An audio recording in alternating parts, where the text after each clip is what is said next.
Hey everyone, welcome back for another deep dive. Yeah. Today we're going to be focusing on one specific book, Yeah. Attitude Is Your Superpower. Right. And we really want to hone in on, how attitude shapes our success and our mindsets. For all of you listening who are really into self-improvement. Absolutely.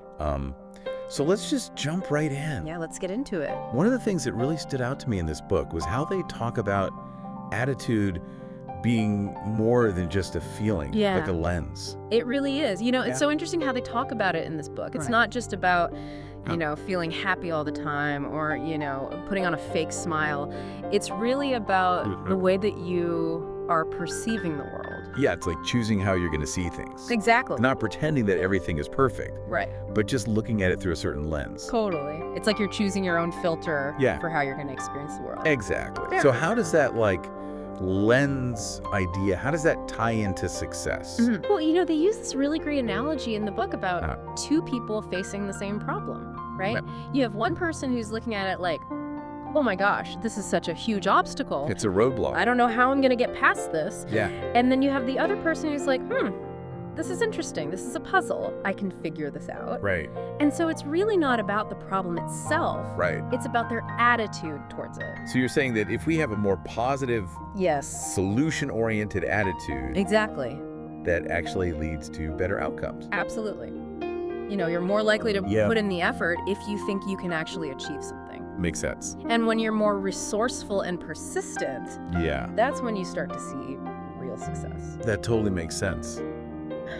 But being positive all the time, Oh, yeah. it's hard. It's so hard. How does the book deal with that? Yeah. Because we all have times when we feel negative. Right. Well, the book acknowledges that negativity is a natural part of life. You can't just pretend it doesn't exist, Right. but it's all about how we handle it. Okay. So the first step is self-awareness. Okay. You have to start noticing those negative thoughts. Catch yourself. Yeah. And then you can start to question them. Oh, interesting. Like, are those thoughts really true, or are they just, a habit? Yeah. And once you start to question those thoughts, you can start to choose more empowering ones. So it's about reframing those negative thoughts. Exactly. Can you give an example? Sure. Let's say you're feeling overwhelmed by a deadline. Oh, yeah. Instead of thinking, I can't possibly get this all done, Right. you could try asking yourself, what can I do to break this project down into smaller steps?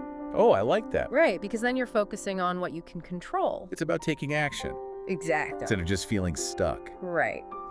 And that leads us to another key point in the book, Okay. which is all about building a winning attitude. So what are some things we can do to cultivate a more positive outlook? Well, one strategy they talk about is starting your day with positive affirmations. Affirmations. I mean, I know it sounds a little cheesy. it does sound a little cheesy. Right. But there's actually research that shows that when you consistently affirm positive statements, it can actually change the way your brain works. Sounds like you're training your brain. Yeah, it's like giving your mind a positive script to follow. I like that. And another important habit is focusing on what you can control. Okay. It's so easy to get caught up in things we can't change. Right. The news, the weather, other people's opinions. Yeah, it's easy to get caught up in that stuff. But a winning attitude focuses on taking action. So it's about being proactive, Yes. focusing on solutions, Right. not dwelling on things you can't change. Exactly. And we can't forget about setbacks. Right, because those are going to happen. They're a part of life. Yeah. But the book encourages us to view setbacks not as failures, but as learning experiences. So, when you experience a setback, Yeah. take some time to analyze what happened. Okay. What can you learn from it? Right. How can you use that knowledge to move forward? So it's about turning those setbacks into stepping stones. Absolutely. Mm. It's all about having a growth mindset. I love that. It's not about being perfect. It's about constantly learning and growing. So as we wrap up here, Mhm. what's the biggest thing you want listeners to remember Okay. about the link between attitude and success? I think the most important thing to remember is that your attitude shapes your perception. Okay. It influences your actions, and it ultimately impacts your outcomes. It all comes back to attitude. It really does. Yeah. It's not about ignoring reality. No. It's about choosing how you respond to it. And the best part is, Yeah, we have the power to choose. exactly.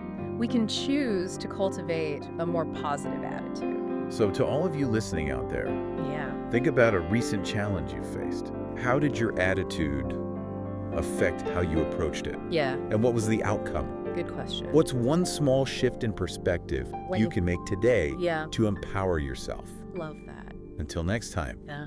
keep those attitudes strong. Absolutely.